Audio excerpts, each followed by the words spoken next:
Hello दोस्तों, नमस्कार। स्वागत है आपका अपने ही यूट्यूब चैनल गुरुकुल ऑफिशियल पर। मेरा नाम है अनूप शोकर और मैं हाजिर हूँ आपके लिए NCERT कक्षा 6 से 8 वस्तुनिष्ठ प्रश्न महेश वर्णवाल जी की पुस्तक से आपके लिए प्रश्न एक्सप्रेस लेकर, जिसमें स्कोर बूस्टर सीरीज़ का ये है पार्ट 13। इस सीरीज़ को आप कंप्लीट करने के बाद जीके में आपका स्कोर रियल में बाकी में ही बूस्ट होना शुरू हो जाएगा।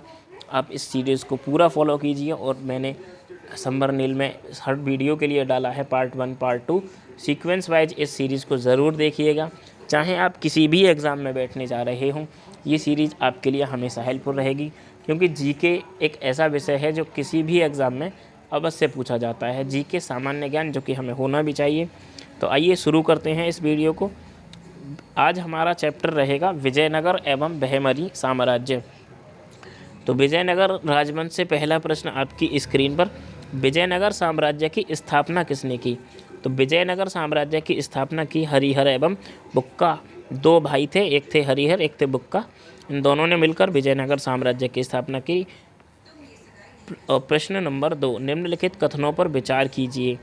तो कथन दे रखे हैं और हमें इन पर करना है विचार। तो पहले इसका देखते हैं उत्तर है इसका ऑप्शन डी, यानी कि सारे कथन सही हैं। हमसे पूछा है कौन से सही हैं, तो सारे सही हैं। पहला यानी कि नरसिम्हा सुलूभ ने संगम वंश का अंत किया और उसने राज सिंहासन छीनकर सुलूभ वंश का आरंभ कर दिया।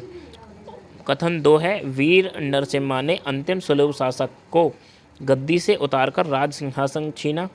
और कथन 3 है वीर नरसिम्हा के उत्तरवर्ती उनके अनुज कृष्णदेव राय थे। और कथन 4 है कृष्णदेव राय के उत्तरवर्ती उनके अनुज अच्युत राय थे। तो ये चारों कथन सही हैं। चलते हैं प्रश्न नंबर 3 की ओर। प्रश्न नंबर 3, निम्नलिखित में से किस स्थान के खंडहर विजयनगर की प्राचीन राजधानी का प्रतिनिधित्व करते हैं? तो वो करते हैं ऑप्शन नंबर 4, यानी Hampi is the correct answer. चलते हैं अगले प्रश्न पर। विजयनगर के किस शासक ने चीन के सम्राट के पास अपना राजदूत भेजा? तो चीन के सम्राट के पास अपना राजदूत भेजा था बुक्का प्रथम ने। Option number B is the correct answer. चलते हैं अगले प्रश्न पर। कृष्णदेव राय के दरबार में अष्टदिग्गज कौन थे? यानी कि कृष्णदेव राय के दरबार में जो 8 दिग्गज रहते थे, उनमें से निम्नलिखित में से कौन थे? तो वो थे 8 तेलुगु कवि। 8 तेलुगु कवियों को क्या कहा जाता है? अष्टदिग्गज।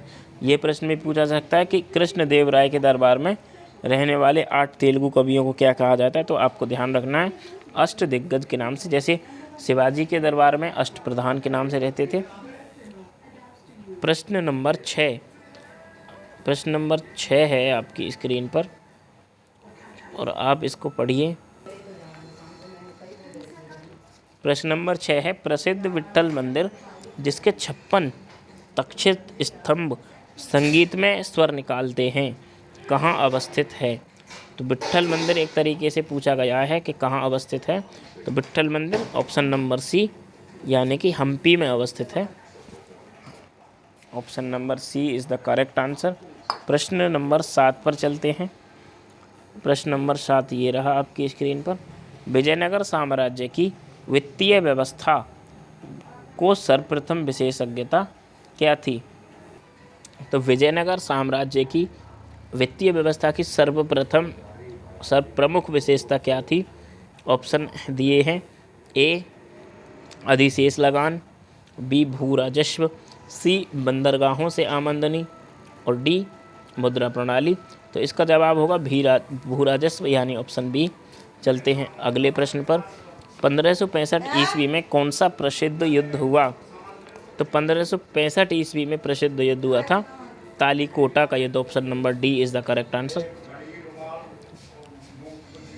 वैदिक ग्रंथों के भाष्यकार सायण को आश्रय प्राप्त था।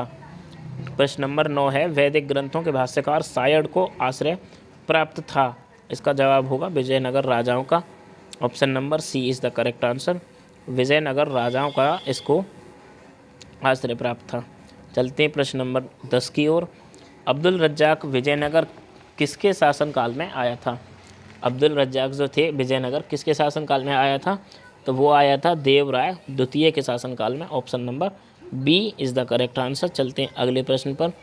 आगे हम पढ़ेंगे बहमनी राजवंश के बारे में। और पहला प्रश्न, बहमनी राजवंश का संस्थापक कौन था? कई बार परीक्षाओं में पूछा जा चुका है कि अलाउद्दीन बहमन शाह। बहमन राज्य का जो संस्थापक था वो था अलाउद्दीन बहमद शाह। अगला प्रश्न, बीजापुर किसके लिए प्रसिद्ध है?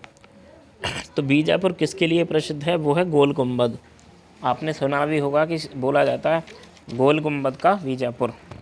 बीजापुर गोल गुम्बद के लिए प्रसिद्ध है, या ऐसे भी प्रश्न बनते हैं कि गोल गुम्बद कहाँ स्थित है, तो इसका जवाब भी बीजापुर ही होगा। प्रश्न नंबर 13 है आपकी स्क्रीन पर। प्रश्न नंबर 13, मरमर विधि से गोल गुम्बद का निर्माण किस शासक के द्वारा करवाया गया था? तो वो थे मोहम्मद आदिल शाह। गोल गुम्बद का निर्माण मरमर विधि से किसने करवाया था? मोहम्मद आदिल शाह। प्रश्न नंबर 14, निम्नलिखित में से किसने बीदर में से मदरसे का निर्माण करवाया था? तो बीदर में से मदरसे का निर्माण किसने करवाया था? Option number B, Mahmud Gawan. Option number B is the right answer. प्रश्न नंबर 15, सुविख्यात कोहिनूर हीरा किस खान से निकाला गया था? तो कोहिनूर हीरा जो था वो किस खान से निकाला गया था? गोलाकुंडा की खान से। गोलकुंडा की खान से निकाला गया, जिसे नादिर शाह लूटकर भारत से ले गया था मयूर सिंहासन में, कोहिनूर जो हीरा था। प्रश्न नंबर 16, होयसल स्मारक पाए जाते हैं? तो इसका जवाब होगा होयसल स्मारक पाए जाते हैं ऑप्शन नंबर बी, हेलेबिड और वेल्लूर में। ऑप्शन नंबर बी, हेलेबिड और वेल्लूर में। चलते हैं अगले प्रश्न पर। प्रश्न नंबर 17, दक्षिण भारत के पोलीगर कौन थे? दक्षिण भारत के पोलीगर थे क्षेत्रीय प्रशासक और सैन्य नियंत्रक। Option number C is correct answer. चलते हैं अगले प्रश्न पर। युग्मों पर विचार करना है, कौन सा सुमेलित है कौन सा नहीं है। तो इसका जवाब है ऑप्शन नंबर डी, यानी केवल 3, निकोलो कोंटी और इतावली, ये सुमेलित है, बाकी कोई सुमेलित नहीं है। अब ये दोनों गलत हैं। चलते हैं अगले प्रश्न पर। प्रश्न 19, निम्न में से किस बहमनी सुल्तान ने राजधानी गुलबर्गा से बीदर स्थानांतरित की? गुलबर्गा से बीदर स्थानांतरित की अहमद शाह बहमनी ने। किसने स्थानांतरित की? Option number C, Ahmad Shah Bahmani ने। ये था आज के लिए लास्ट प्रश्न, लेकिन वीडियो यहीं समाप्त नहीं होती है। आगे मैं आपको कुछ थोड़ी जानकारी देना चाहूँगा जो काफ़ी इम्पोर्टेंट है और बार बार एग्ज़ाम में उससे प्रश्न भी बनते हैं। तो आइए शुरू करता हूँ मैं यहाँ से। मुग़ल शासक और उनके मकबरे। तो बाबर का मकबरा कहाँ है? आगरा या काबुल? हुमायूं का दिल्ली, अकबर का सिकंदरा या आगरा, जहांगीर का लाहौर शाहदरा, शाहजहाँ का आगरा, औरंगजेब का औरंगाबाद। और इसी में मैं आपको एक याद करवा देता हूँ, तानसेन प्रसिद्ध जो संगीतज्ञ थे उनका ग्वालियर में। बाबर का आगरा, हुमायूं का दिल्ली, अकबर का सिकंदरा, जहांगीर का लाहौर, शाहजहाँ का आगरा, औरंगजेब का औरंगाबाद, आसानी से याद हो सकता है। और ग्वालियर में तानसेन का। उसके बाद यहाँ लिखा है तैमूर वंश से संबंध होने के कारण मुग़लों को तिमूरियन भी कहा जाता है। तो ये प्रश्न कभी पूछा जा सकता है कि तिमूरियन किसे कहते हैं? तो तैमूर वंश के संबंध होने के कारण मुग़लों को तिमूरियन कहा जाता है। तैमूर कौन थे? अब तैमूर के 5वें वंशज थे ये। दिल्ली सल्तनत, मुग़ल वंश के शासक और उत्तराधिकारी जो दिल्ली सल्तनत थी, तैमूर वंश के 5वें वंशज थे। सबसे पहले आते हैं बाबर, पूरा नाम जहीरुद्दीन मोहम्मद बाबर, दूसरा हुमायूं, तीसरा अकबर जलालुद्दीन मोहम्मद अकबर, फिर जहांगीर सलीम, एक ही बात है। उसके बाद इसके 2 बेटे थे, एक शाहजहाँ जिसका नाम खुर्रम और दूसरा था खुसरो मिर्ज़ा। खुसरो मिर्ज़ा का बाबर बख्श बली का बकरा बोला जाता है। शाहजहाँ खुर्रम के 4 बेटे थे, औरंगजेब, शुजा, मुराद बख्श, दारा शिकोह। इसमें शाहजहाँ मुराद बख्श के बीच तो काफ़ी कुछ रहा नहीं, लेकिन दारा शिकोह और औरंगजेब में सत्ता के लिए काफ़ी लड़ाई हुई, जिसमें औरंगजेब विजयी रहा। फिर औरंगजेब के शासक में 4 पुत्र थे, आजम शाह, बहादुर शाह प्रथम, मोहम्मद अकबर, जिसे अकबर द्वितीय के नाम से जाना जाता है, और मोहम्मद कामबख्श। फिर ये इनके बारे में नीचे इनके और शासनकाल दिए गए हैं। आप स्क्रीनशॉट लेकर या वीडियो पॉज करके इनको देख सकते हैं। इनसे कोई ख़ास प्रश्न बन नहीं रहा, इसलिए मैं इसको स्किप कर रहा हूँ। उसके बाद बनता है यहाँ मुग़ल बादशाह और उनके मूल नाम।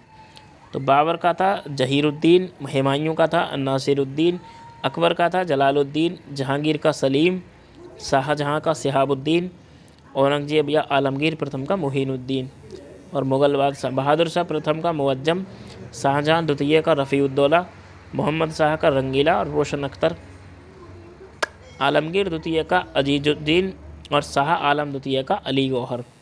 ये कुछ महत्वपूर्ण नाम और वो थे। सो वीडियो को पूरा वीडियो देखने के लिए धन्यवाद। अगर आपको वीडियो पसंद आती है तो लाइक ज़रूर करें।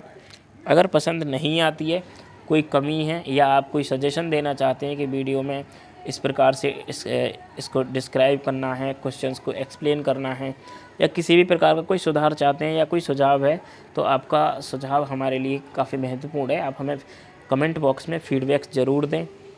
और अगर अपनी वीडियो पसंद आती है तो अपने फ्रेंड्स ग्रुप्स आदि में शेयर करें। आगे वीडियोस पाते रहने के लिए चैनल को सब्सक्राइब करें, बेल आइकन ज़रूर प्रेस कर लें जिससे हर वीडियो का नोटिफिकेशन आपके तक पहुंच सके। Thank you so much for watching. मिलते हैं अगले वीडियो में, तब तक के लिए bye bye, take care, thank you so much.